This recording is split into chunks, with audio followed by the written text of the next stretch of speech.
Chapter 22. I want to turn off the sun and live in darkness. I wake up on top of a mattress resting on the floor of the garage across the alley from Mai's mom's nail salon, and I have no idea for what feels like a very long time where I am. I hope that I'm dreaming. I am not. Yesterday happened. The heavy weight of it presses down on me in a force much greater than gravity. It is crushing. I am 12 years old and already twice without parents. If you analyze the odds of being given away at birth and then losing another set of legal guardians 147 months and 7 days later, I'm right on the edge of the graph, in the 1% of the 1%. I can still walk and talk and breathe, but there isn't much point. It's just something my body is doing. I'm not going back to school. You don't have to watch many wildlife documentaries to know that the herd doesn't accept the lone straggler.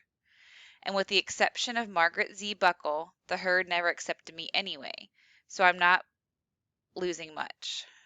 When did middle schools eliminate weekly spelling bees? It's the only activity that I would have signed up for. There is just one person who I will miss now that I'm no longer a sequoia giant. Miss Judy, the school nurse. She saw more of me than any other student. We shared a love of germ eradication. I wish her well. I'm sitting in the back of the salon next to the storage closet. I found a furniture pad and rolled it up in such a way as to make a place for myself. I wanted to stay across the alley in the garage, which would be good because it is dark back there, but Patty insisted I come where she can see me. I wasn't going to argue. I barely know the woman. I didn't have my Healthy Start breakfast, and not because they'd never heard of it, but because I'm still having trouble swallowing. I have a caseworker. Patty Wynne tells me this after she hangs up the phone. I ask for a paper and a pen. Two of the manicurists arrive. I barely notice them. I decide to write down my thoughts, but not my real ones. I cannot put on paper the idea that I want to scream as loud as I can until my throat ruptures. So I make a list. I try to concentrate on that. An hour later, a woman comes into the salon, but she doesn't want a manicure. She has posture that suggests lower lumbar pain. She probably sits in a chair for too long and has inadequate abdominal strength. I'd tell her, but I couldn't care less. Everyone, I now realize, lives in a world of pain, but I'm certain that mine is greater than hers. The woman with the bad back talks up front to Patty. I have no idea for how long. I'm done measuring things. I only hear parts of the conversation. Although it is about me, it doesn't matter. Nothing that they say will change the fundamental fact of my life, which is so overwhelming that I cannot give voice to it. I do hear the woman tell Patty that she's handled many of these type of cases. That doesn't seem accurate, because how many 12-year-old kids in Bakersfield actually lose both parents in one afternoon? I also hear the woman explain that the Jamison Children's Center was established by Kern County to provide children who need emergency shelter and protection a safe, warm, and nurturing environment. That can't be good. The woman does all the talking and Patty doesn't respond. She doesn't even say, uh-huh, or I understand. She is like me, silent. I admire that in a person. The ability to keep your mouth shut is usually a sign of intelligence.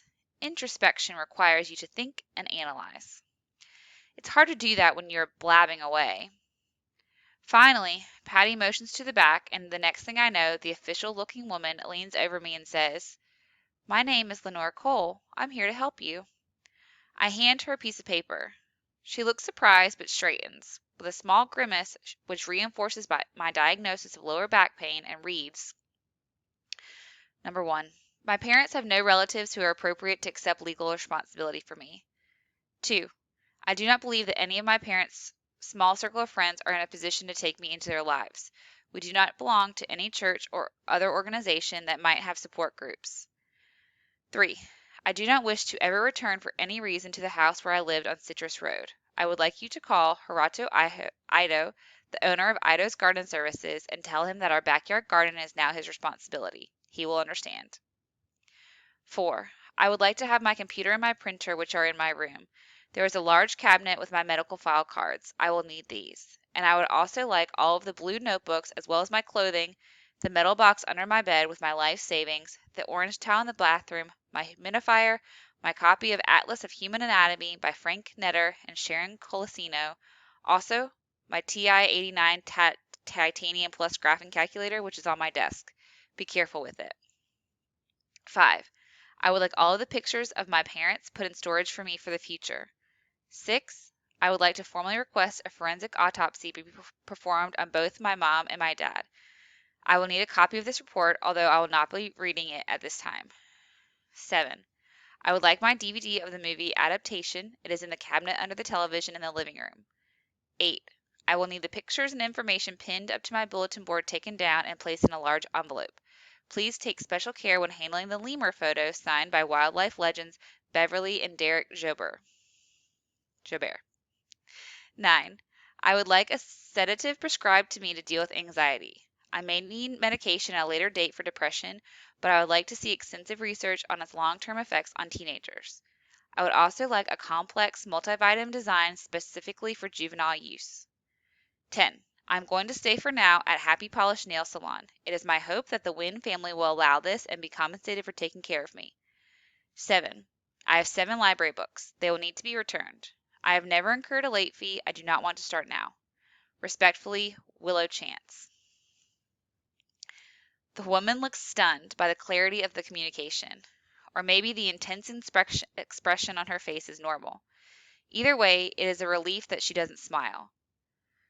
For a period of time immeasurable now that nothing can be quantified, my caseworker tries a variety of ways to convince me to leave with her. I say nothing. I don't move a muscle other than to take shallow, almost imperceptible breaths. I know this can be unsettling to people. I can't count anymore by sevens, but I can conjugate irregular Latin verbs, and I do this while she speaks to me. Finally, when it is obvious that none of her talking is working, the woman implies that force is an alternative. She doesn't say she's going to drag me to her car by my hair if that's what it takes, but I get the picture. So in the end, I have no choice but to go along. I am surprised that I have as much trouble as I do saying goodbye to Patty Wynn. She puts her arms around me tight, and I wish that she would stay that way. But of course she can't. I don't say anything, but I guess the tears running down my cheeks do the talking, because Patty abruptly turns away and goes to the back of the salon. It is the hardest goodbye I ever had. Yesterday, at this time, I didn't even know her.